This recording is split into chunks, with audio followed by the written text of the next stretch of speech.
안녕하십니까. 온라인 판매 기초 법률에 대해서 강의하게 된 건국대학교 류석희 교수라고 합니다. 오늘 제가 강의해드릴 내용은 두 개의 섹션으로 나누어져 있습니다. 첫 번째 섹션은 안전한 판매를 위한 기초 법률 지식과 두 번째 섹션에서는 개인정보 보호 정책과 서비스 이용 약관에 관련된 내용을 가지고 이제 여러분들에게 리스크를 최소화할 수 있는 방법을 안내해 드리도록 하겠습니다. 오늘 내용을 이렇게 딱딱하거나 어렵게 진행할 것은 아니고요. 그래도 기본적으로 좀 아셔야 될 내용들을 중점으로 해서 제가 판단했을 때 여러분들에게 도움이 될 수 있는 내용을 실무적으로 접근해 가면서 말씀을 드리도록 하겠습니다. 우선 저희는 그 전자상거래법이라고 하는 것은 제가 잠시 후에 좀 잘 설명을 드리겠지만 아시겠지만 온라인 쇼핑몰, 인터넷 쇼핑몰, 그 다음에 또 통신 판매업을 하시게 되면 일반적으로 개인정보 보호 정책에 대한 부분을 무조건 법적으로 강제 규정적 부분으로 진행을 하도록 되어져 있습니다.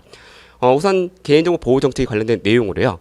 개인정보 처리 방침에 대한 개념이 어떤 것인지, 그리고 개인정보 처리 방침 기재사항에 대해서는 어떻게 되고 있는지, 그리고 또 주요 작성 방법에 대해서는 어떻게 해야 되는지에 대해서 좀 이해도가 많이 낮으실 건데 이 부분들을 좀 해결해 드리도록 하겠습니다. 그것도 두 번째로서는 우리가 말 그대로 계약을 체결한다라는 표현을 많이 쓰시게 될 건데요. 서비스 이용 약관이라고 하는 것을 저희는 전자상거래상 법적으로 해놓게 되어져 있습니다. 해당된 내용에 대해서는요. 공정거래위원회에서 전자상거래업에 대해서 관리 감독을 하기 때문에 공정거래위원회에서 다루고 있는 전자상거래 표준약관인 인터넷 사이버몰에 대한 약관을 중심으로 해서 어떻게 작성되어져 있고 어떻게 우리가 활용해야 되는지에 대해서 설명을 드리도록 하겠습니다. 지금 여러분들이 보고 계시는 메인 화면이 있을 겁니다. 해당되는 내용에 대해서는 회원을 위한 GSM 쿠폰 이렇게 되어져 있고요.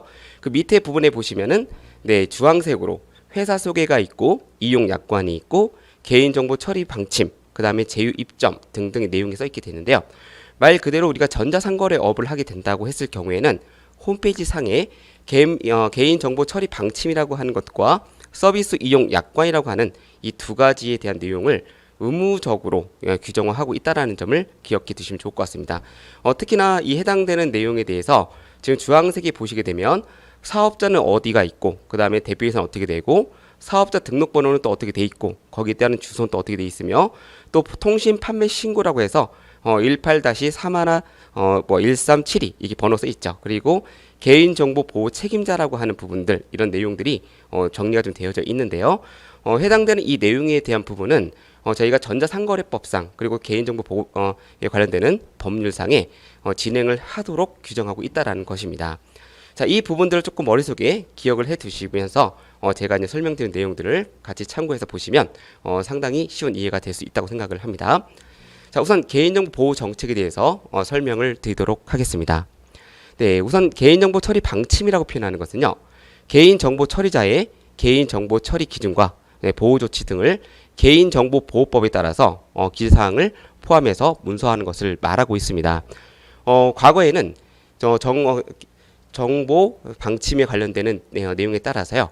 정보통신망법이라는 법이 있습니다. 현재도 운영되고 있지만 개인정보에 관련되는 법률에 대한 이 중복성이 있다 보니까 개인정보 취급 방침에 대한 부분 자체를 개인정보보호법으로 내용을 완전히 이관시켜서 현재는 개인정보보호법에 따라 개인정보 취급 방침을 만들어서 적용하고 있다는 점, 이 점을 좀 기억해 주시면 좋을 것 같습니다. 개인정보보호법에서는요, 사업자 등 개인정보 처리자로 하여금 개인정보 처리 방침을 수립과 공개하도록 의무하고 있다는 것을 우리는 확인할 수가 있습니다. 만약에 개인정보 처리 방침을 정하지 않거나 또는 공개하지 않을 경우에는요, 법에서는 개인정보 처리자에게 1천만 원 이하의 과태료를 부과하고 있다는 점을 볼 수 있습니다. 자, 이러한 점들을 좀 체크하셨을 때 개인정보 처리 방침은 필요하다, 필요하지 않다? 네, 맞습니다. 필요하다라고 해석된다는 것입니다. 우리가 꼭 인터넷 쇼핑몰, 그 다음에 통신 판매업을 하시겠다 생각이 되시면 무조건 우리는 개인정보 취급 방침, 처리 방침을 무조건 할 수 있도록 준비를 해 놓으시는 것이 법적으로 매우 유효하다라는 것을 말씀드리게 되는 부분입니다. 개인정보 처리 방침에 대한 기재사항은요. 개인정보보호법과 시행령 그리고 표준 개인정보 보호 지침 규정에 따라서 작성을 하도록 하고 있는데 큰 타이틀로 뒀을 경우에 총 18개 정도의 기재사항을 구비하도록 되어져 있다는 겁니다. 첫 번째로서는 개인정보의 처리 목적, 어떠한 목적으로 이 개인정보를 사용하는가에 관련된 내용이 나오게 되는 거고요. 두 번째로서는 개인정보의 처리 및 보유기간, 개인정보에 대해서 언제까지 보관을 하고 언제 정도에 이것을 취소하게 되는지, 무효 없애버리는지 이런 부분들을 말씀을 드리게 되는 부분입니다. 그리고 세 번째로서는 개인정보의 제3자 제공에 관한 사항이 되는데요. 이 부분은 우리가 위탁을 하는 것이 아니라, 예를 들어서 우리 회사 갖고 있는 데이터를 보험사에게 제공해서 쉽게 말하면 판다라는 정보를 팔아버린다라는 개념이 되겠죠. 이러한 경우가 있다고 했을 경우에는 해당되는 경우에만 제3자 정보 제공이 있다라는 말씀을 기재해 놓으시면 되는 부분이라 보시면 되겠습니다.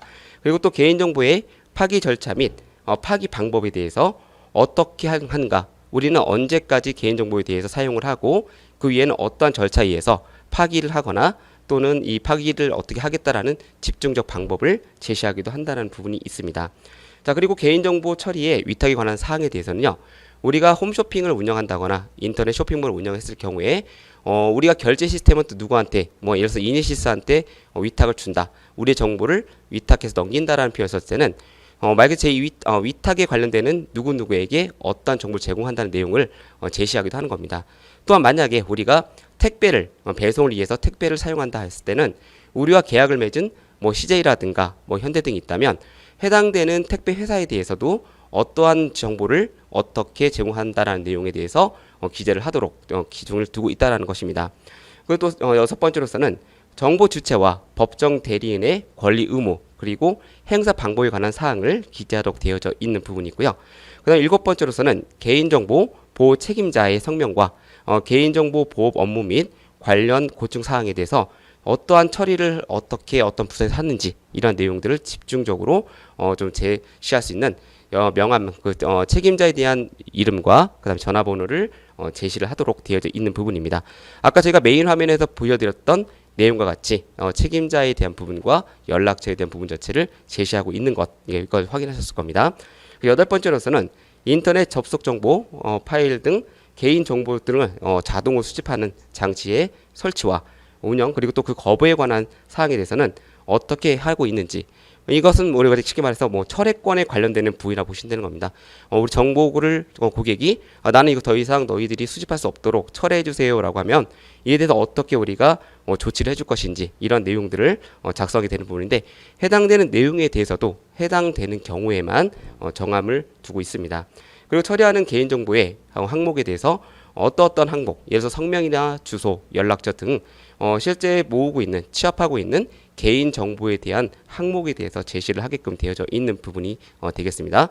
그리고 열 번째로서는 개인정보의 안전성 확보 조치에 관한 사항으로 어떻게 개인정보를 보호하기 위한 조치를 취하고 있는가, 보안 조치를 하고 있는지 그런 내용들을 제시하고 있는 부분이라고 보시면 되겠습니다. 자, 그리고 11번째로서는 개인정보 처리 방침의 변경에 관한 사항으로서 중요한 사항이 변경되었을 때는 우리가 어떻게 고지를 하고 일반적인 사항에 대해서는 없는 변경이 있을 때 어떻게 고지를 한다라는 내용에 대해서 절차적 프로세스를 제시하도록 되어져 있습니다. 12번째로서는 개인정보의 열람 청구를 접수하고 처리하는 부서, 어떠한 부서가 개인정보에 대한 정보를 취합도 해주고 또 필요한 경우에는 정보를 제공하는가에 대한 부분에 대해서 부서명을 기재하도록 되어져 있다는 점이 있고요. 13번째로서는 정보 주체의 권익 침해에 대한 구제 방법으로 나의 정보가 나도 모르는 사이에 다른 사람에게 넘어갔을 경우 이에 대한 침해성 방법이 나왔다면 이에 대한 구제 절차는 어떻게 되고 있다라는 것에 대해서 관련되는 해당 기관, 부처에 대한 연락처 등을 안내하도록 되어져 있습니다. 자, 그리고 14번째로서는 가명 정보를 처리하는 경우 가명 정보 처리에 관한 사항을 제시하도록 되어져 있는데요. 이것은 말 그대로 닉네임을 사용해서 사용할 경우에 어떠한 방법으로 어떻게 사용을 하고 또 어떻게 처리를 하는가 이런 내용들을 기재하도록 최근에 접목이 되는 그런 법적 규정이라고 보시면 되겠습니다.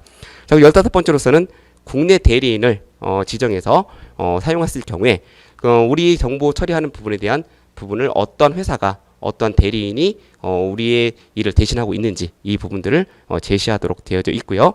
16번째로서는 추가적인 이용 제공 관련 사항에 대해서 추가적으로 우리가 개인 정보를 사용하게 됐을 때 어떤 절차를 지치지 않고 그냥 바로 사용할 수 있는 방법을 가지고 있는지 이런 내용들에 대한 판단 기준을 좀 제시하도록 되어져 있다는 점이 있습니다.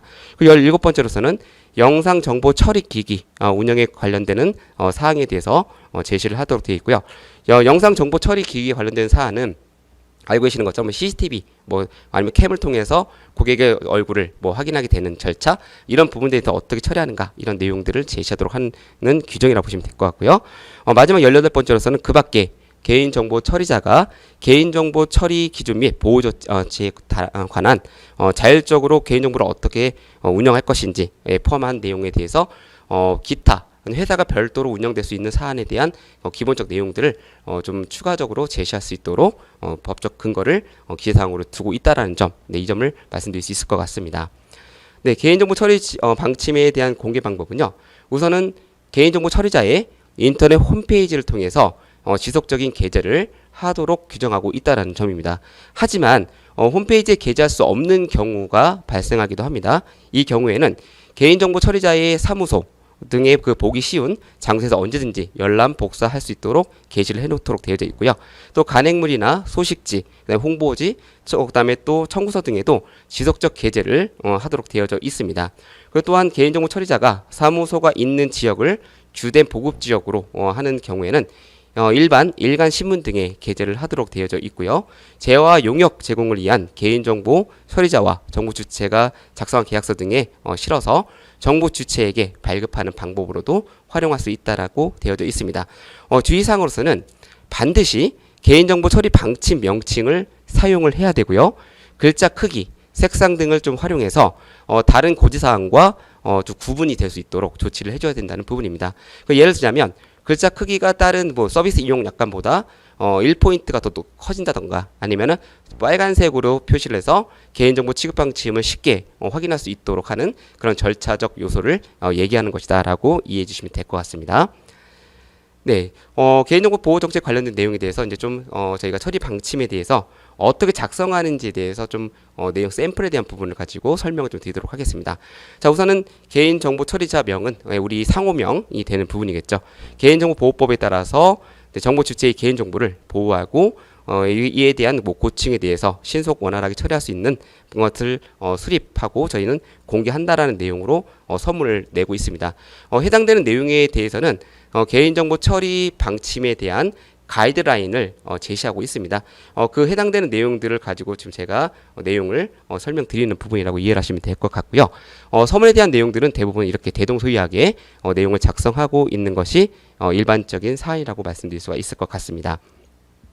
개인정보의 처리 목적에 관련된 내용으로서는 땡땡땡 처리자명은 다음의 목적을 위해서 개인정보를 처리한다라고 제시를 하고 있고요. 이는 이제 개인정보보호법 제18조에 따라서 별도의 동의를 받는 등의 특별한 조치 등을 이행할 예정이다. 그러니까 이거는 저희가 보통 이용약관을 쓰거나 또는 이제 개인정보를 취급을 해서 수집을 할 때 처음에 가입을 할 경우 동의한다라고 하는 내용들을 체크하신 적도 있으시죠? 바로 그 내용에 관련된 내용이라고 보시면 되겠습니다. 자, 여기 보시는 것처럼 홈페이지 회원 가입 및 관리에 관한 사항, 그리고 재화 또는 서비스에 대한 제공, 그 다음에 고충 처리에 관련되는 부분, 그 또한 해당 개인정보 처리자의 개인정보 처리 업무에 대한 내용들을 중점을 해서 개인정보를 사용하는, 처리하는 목적을 가지고 있다라는 내용으로 작성이 되어져 있는 겁니다. 현재 이 작성되어져 있는 4가지 외에도 추가적 더 사용되어야 할 내용들이 있다면 추가적 4가지에 대한 것 외에 플러스 알파로 내용을 더 추가적 작성을 하셔도 무방하십니다. 이제 두 번째로서는 개인정보의 그 처리 및 보유 기간에 관련되는 사안이 되게 되는 부분인데요. 개인정보에 대해서는 저희가 무제한적으로 사용을 하게 되는 부분이 아니라는 겁니다. 그에 따라서 개인정보에 대해서는 우리가 어느 정도의 어느 기간까지 사용을 하고 그 이후에는 우리가 개인정보에 대해서 받아두었던 것 갖다가 어떻게 한다? 소각 처리한다, 폐기한다, 이런 내용으로 제시를 할 수 있게 된다는 것입니다.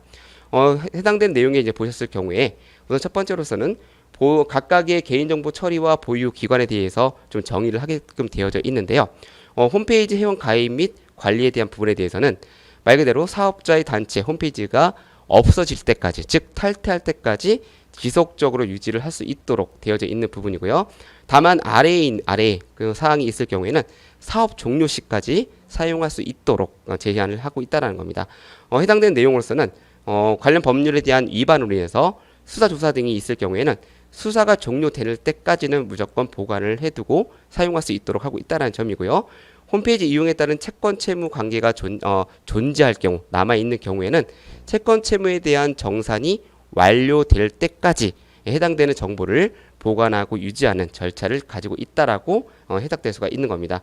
또 예외 사유가 발생하는 경우에 언제까지 하겠다라는 것에 대해서는 임의적으로 우리 사업자 되시는 대표님들께서 또 추가적으로 만드셔가지고 우리가 사용하는 사용자들에게 불편함이 없는 내용으로 작성을 하면 되는 부분이 되겠습니다.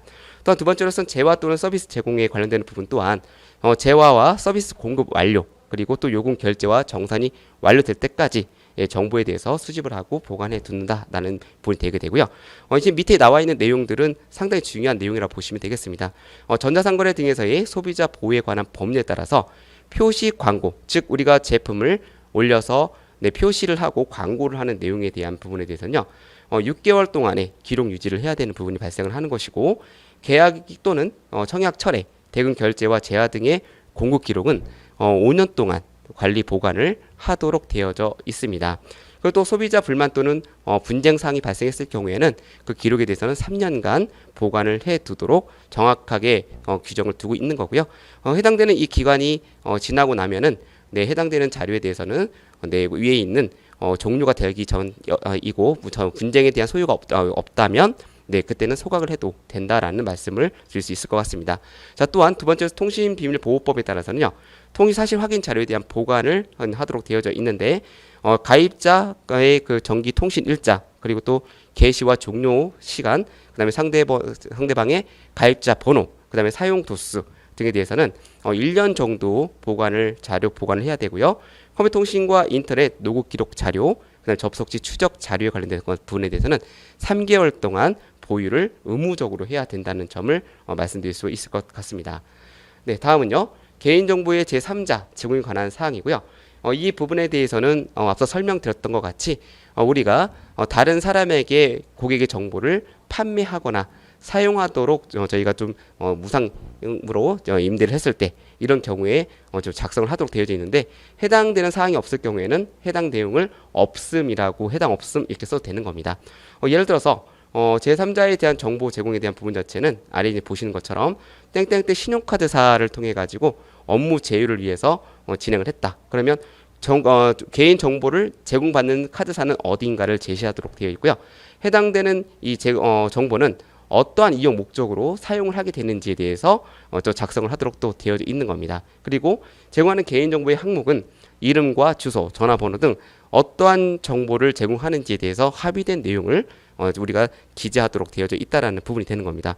예를 들어서 우리는 제공하는 개인정보 항목에서 만약 전화번호가 없었는데 전화번호를 제공했다고 하는 것은 이것도 침해가 될 수 있고 문제 소지가 발생하게 된다는 점을 기억해 주시기 바랍니다. 그래서 우리가 보통 3자 제공을 할 경우에는 명확하게 어떠한 정보를 제공할 것인지에 대해서 구체적으로 합의된 사안을 작성해서 기재하고 이 부분에 대해서 우리 이 사용자들이 쉽게 알아볼 수 있도록 그리고 언제든지 확인할 수 있도록 확인될 수 있는 기반의 내용으로 작성을 해 두셔야 된다는 점을 꼭 기억해 두시기를 당부드리겠습니다.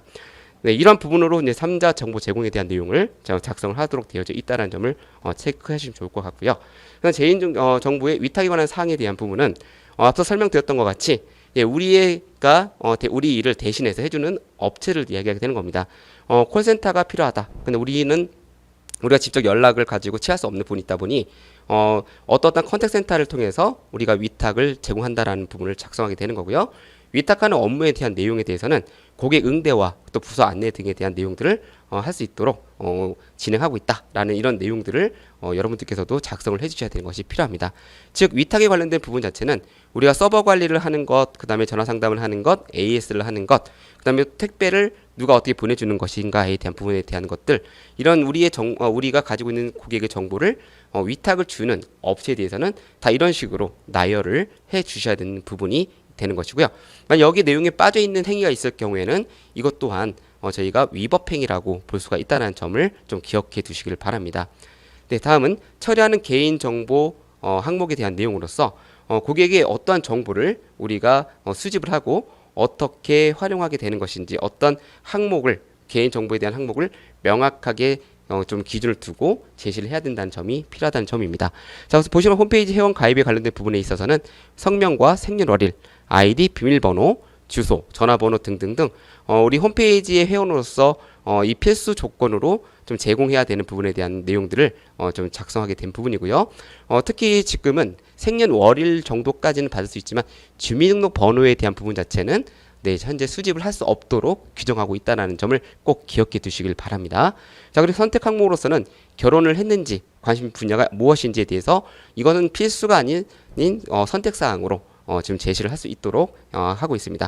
즉 우리가 처리하는 개인정보 항목에 대해서는 어떠한 서비스, 어떠한 제품에 대한 운영을 진행할 때 필요한 요소에 대한 부분 자체를 지금 보이시는 내용과 같이 작성을 하시면서 내 필요한 업무에 대한 것과 이에 따른 필수 항목과 선택 항목을 작성하시면 되는 겁니다. 만약 선택 항목이 없을 경우에는 필수 항목만 작성을 해 놓으셔도 되는 부분이고요. 이 또한 개인정보에 관련되는 내용에 대한 부분을 처음에 고객들이 봤을 때 이 정도 내 걸 수집하는구나 정도를 알 수 있도록 명확하게 제시를 해주는 것이 매우 중요한 포인트이다라고 말씀드릴 수 있을 것 같습니다. 자, 다음은 이제 개인정보 파기 절차 및 방법에 관한 사항인데요. 네, 어느 정도의 시점이 되면 어느 시점에 우리가 개인정보에 대해서 파기하는 시기가 있다라는 것을 안내하는 부분이라고 하는 겁니다. 법령 근거로서 언제가 되고 보존하는 개인정보의 항목은 개인정보와 거래 날짜 이외에도 다른 필요한 정보적 내용 자체를 또 기재할 수 있도록 되어져 있는 겁니다. 그리고 파기 절차에 관련되는 부분과 파기 방법에 대한 부분 자체에 대해서 말 그대로 고객이 언제든지 처리 요청을 한다거나 파기 요청하게 되면 이 부분에서는 무조건 즉시 파기를 하고 안내를 해주는 것이 필요하고요. 해당되는 것은 이제 보유 기간이 끝나고 났을 때 파기하는 그런 절차가 이제 이 안에 존속된다고 볼 수 있는 겁니다. 즉 보유 기간에 경과가 되었거나 또는 이제 개인정보에 대한 사용에 대한 부분 자체가 불필요하게 됐을 경우에는 지체 없이 해당되는 개인정보를 파기를 하도록 규정하고 있기 때문에 이러한 내용들을 좀 참고하셔서 좀 우리는 어떻게 좀 정보를 활용하고 어느 시점에 파기를 할 것인지 이런 부분들을 좀 구체적으로 제시하면 좋을 것 같습니다. 자, 그 다음에 또 개인정보의 안전성 확보 조치에 관한 사항에 대한 내용으로서 관리적 조치와 그 다음에 또 기술적 조치, 그 다음에 물리적 조치로서 어떠한 방법을 사용하고 있다라는 내용을 지금 현재 보이시는 내용과 같이 활용을 하시면 되고요. 여기 있는 내용을 그대로 활용하시는 건 아니시고 그대로 써도 상관없습니다. 근데 이 내용에 써 있는 것가 있다면 해당되는 내용을 그대로 따라 준수를 하셔야 된다는 점, 이 점을 좀 기억을 해주셔야 된다는 거 잊어버리시면 안 되시는 점입니다. 자, 그다음 개인정보 자동 수집 장치의 설치 및 운영에 관한 사항에 대해서 어떻게 개인정보를 자동으로 수집을 하고 어떻게 우리가 거부에 관한 절차를 움직일 수 있는지 이런 내용들을 체크하시면 되는데요. 보통 저희는 이제 쿠키 값을 통해 가지고 개인에 대한 정보를 저장하고 또 수시로 또 불러오는 것을 좀 활용하고 있는 부분들이 있는데 이에서 어떻게 우리가 활용하고 어떻게 이에 대한 부분을 좀 거부할 수 있도록 제시하고 있는지 이런 부분들을 좀 명확하게 설명하시면 될 겁니다. 근데 만약에 별도의 보안 장치라든가 자동 로그 수집에 관련된 부분들이 없을 경우에는 대부분 이 쿠키에 관련된 내용이 있기 때문에 이 내용을 그대로 활용하셔도 무방하다는 말씀을 드릴 수 있을 것 같습니다. 그리고 혹시라도 이제 수집 장치에 대한 설치를 운영하지 않는 경우에는 이에 대해서 쿠키를 사용하지 않는다라는 내용으로 작성을 해 주시면 되겠습니다. 그리고 또 개인정보 보호 책임에 관련되는 부분은 당연히 개인정보에 대해서 관리를 하고 그다음에 감독을 하는 책임자가 발생하게 되는데요. 법에서는 지금 보시는 것처럼 개인정보 보호 책임자와 개인정보 보호 담당 부서를 명확하게 제시를 하도록 되어져 있습니다. 그래서 문제가 있을 경우에는 해당되는 보호 책임자에게 연락을 통해서 처리를 어떻게 할 것인지, 이게 현재 우리가 침해가 됐거나 이게 지금 현재 유치됐는지 이런 부분들에 대해서 신속한 조치를 요구할 수도 있게 된다는 점. 그래서 결과적으로 해당되는 정보 보호 책임자와 개인정보 보호 담당 부서 담당자를 꼭 필수적으로 지정해 놓으셔야 한다는 점 말씀을 드리는 부분입니다. 그다음 가명 정보 처리에 관한 사항은 본인의 정보가 아닌 닉네임으로 사용했을 때 어떻게 처리하겠다라는 내용에 대해서 앞서 설명드렸던 내용들과 유사하게 좀 관계를 정리하시면 될 것 같다라고 말씀드릴 수 있습니다. 자, 그다음에 또 국내 대리인의 지정으로서는 아까 말씀드렸던 것처럼 개인정보 처리자 어떤 사업자는 국내 대리인 누구를 통해서 해당되는 정보를 대해서 좀 관리 감독을 할 수 있도록 하고 있다라는 것을 좀 제시를 하는 겁니다. 그러니까 이에 대해서 이제 국내 대리인의 지정을 통해서 정보에 대한 업무를 지금 꼭 그 회사가 아닌 좀 전문가 집단에게 좀 맡길 수도 있다라는 점을 좀 기억해 주시면 되고요. 우리가 이건 의무적 필수적 사안은 아니고요. 필요한 경우에 회사가 선택을 해서 국내 대리인을 지정했을 경우에는 해당 조항에 대한 부분 자체를 제시를 하도록 하고 있는 거고, 없을 경우에는 해당되는 이 조항은 말 그대로 기재하지 않아도 된다고 이해를 하시면 되겠습니다. 자, 그다음 추가적인 이용 및 제공에 관련된 사항에 대해서 판단 기준을 좀 제시하고 있는 겁니다. 이 해당되는 이 내용은 정보 주체의 동의 없이도 개인 정보를 추가적으로 이용과 제공할 수 있도록 되어져 있는 부분들인데요. 다음 같은 사항에 대해서 좀 볼 수가 있습니다. 그래서 우리가 개인 정보를 추가적으로 이용하거나 제공하려는 목적이 당초 수집 목적과 관련성이 있는지 여부를 좀 체크하게 되고, 그다음에 수집한 정황 또는 처리 관행에 비추어서 볼 때 추가적인 이용과 제공에 관한 예측 가능성이 있는 경우 등등, 또 가명 처리 또는 암호화에 따른 안전성 확보에 필요한 조치를 한 여부 등에 대해서 우리가 좀 같이 집중적으로 고려해서 제시를 하고 있다는 겁니다. 추가적인 이용 제공 시에는 고려사항에 대한 판단 기준은 사업자 단체 스스로가 자율적으로 판단하고 작성한 후에 공개하도록 규정하고 있습니다. 자, 그럼 개인정보 열람 청구를 접수와 또 처리하는 부서에 대해서도 지정을 하도록 되어져 있는데, 이는 나의 정보에 대한 부분 자체를 어디까지 사용하고 있고, 그 다음에 이에 대해서는 처리를 요청할 수도 있는 그런 부서를 좀 지정을 하고 사용할 수 있도록 하고 있다는 점, 이걸 체크해 주시면 좋을 것 같고요. 그다음 권익 침해 구제 방법에 대해서는 지금 보이시는 것처럼 대표적인 부분 자체가 개인정보 분쟁조정위원회, 그 다음에 개인정보침해신고센터, 그 다음에 대검찰청, 경찰청, 해당되는 이 사이트를 무조건 좀 올려놓는 것이 좋습니다. 해당되는 내용에 대한 거는 이 정보를 당한 개인정보에 대한 권익을 침해당했을 때 구제를 할 수 있는 방법을 강구하기 위한 내용이라고 좀 봐주시면 될 것 같습니다. 영상 정보 처리 기기 운영에 관련된 사항에 대해서는 저희가 CCTV라든가 그럼 언제 어떤 목적 사용한다라는 내용, 이런 부분에 대한 것을 작성하도록 되어 있는 것들을 알고 계실 건데요. 해당되는 내용과 같이 언제 촬영 시간은 어떻게 되고 어떠한 보관 기간 어떻게 된다, 이런 내용들을 집중적으로 작성하도록 구체화되어져 있습니다. 자, 그다음 개인정보 처리 방침에 대한 변경에 관한 사항은 계속해서 이 버전이 바뀔 때마다 언제 바뀌었다라는 내용에 대해서 지속적으로 유지할 수 있도록 계속 링크 이런 식으로 계속 걸어놓는 것이 일반화되어져 있는 부분이 있습니다. 해당되는 내용에 대해서도 지금 집중적으로 좀 우리가 계속 관리 보관을 하는 그런 요소가 있기 때문에 해당되는 내용에 대해서도 참고를 해주시면 좋을 것 같습니다. 네, 다음은 이제 서비스 이용 약관에 관련되는 사안인데요. 서비스 이용 약관은 앞서 설명드렸던 것처럼 공정거래위원회로부터 표준 약관이 완성이 되어져 있습니다. 해당되는 이 약관은 미리 말씀을 드리면 2015년도에 최종적으로 만들어진 부분이지만 현재의 그 법률하고 일부적으로 조금 충돌나는 부분도 솔직히 있습니다. 이 부분에서 아마 좀 개선이 될 것이라 생각을 하고 있고요. 해당되는 이 표준 약관을 기본적으로 사용을 하고 있기 때문에 다른 어떠한 우리가 별도의 이용 약관을 만들거나 하려고 하지 마시고, 가능하시다면 이 전자상거래의 이 표준 약관을 그대로 활용을 하셔가지고 운영할 수 있도록 하시면 좋을 것 같습니다.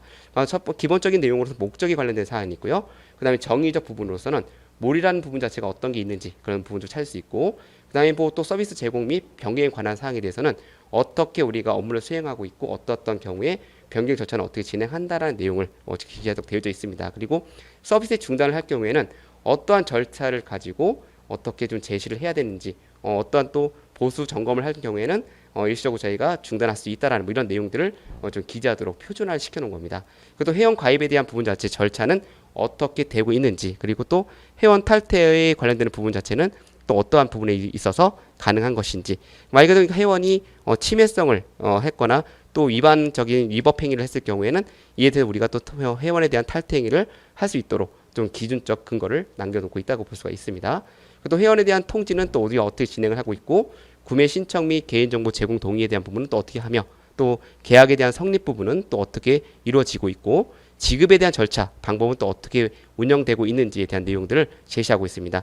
뭐 이 지급 방법에 관련된 내용에 대해서는요, 우리가 활용되지 않는 부분에 대해서는 제거를 하시고 우리가 실제로 진행하고 있는 것에 대해서만 좀 방법론을 제시하시면 되겠습니다. 그러면 12조의 수신 확인 통지 및 구매 신청, 변경 및 취소에 관련된 사안들도 아래와 같이 내용을 작성하도록 되어져 있다는 부분이 있고요. 그다음에 재화 등의 공급, 그다음에 환급, 그다음에 청약 철회에 관련되는 부분에 대한 것과 청약 철회 등의 효과에 관련되는 부분에 대해서도 집중적으로 제시를 하도록 되어져 있습니다. 자, 그리고 개인정보 보호에 관련된 내용에 대해서도 우리가 앞서 배웠던 내용과 같이 개인정보 처리 방침에 관련된 내용과 거의 대동소이하게 내용이 정리가 될 수 있도록 규정화되고 있고요. 네, 모래 의무, 그 다음에 또 회원의 아이디, 이용자의 의무사항에 관련되는 부분 등에 대해서도 제시를 하도록 되어져 있습니다.